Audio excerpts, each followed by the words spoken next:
অন্য একটি হাদিসে বর্ণিত আছে, হুজুর সাল্লাল্লাহু আলাইহি সাল্লাম হযরত আইয়ুব, হযরত জাকারিয়া, হযরত হেজকিল ও হযরত ইউসা আলাইহিস সালামের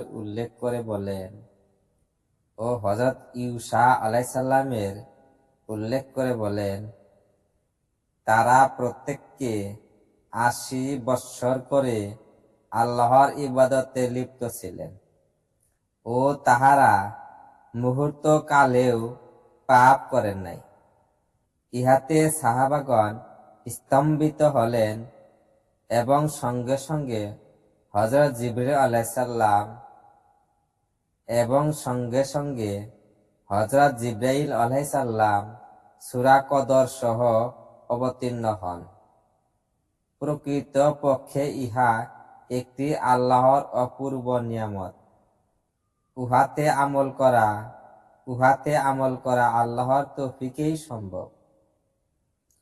হযরত আবু হুরায়রা হতে বর্ণিত আছে, নবী করিম সাল্লাল্লাহু আলাইহি সাল্লাম ইরশাদ করেন, যে ব্যক্তি শবে কদরে আল্লাহর উপর বিশ্বাস রেখে পুণ্যের আশায়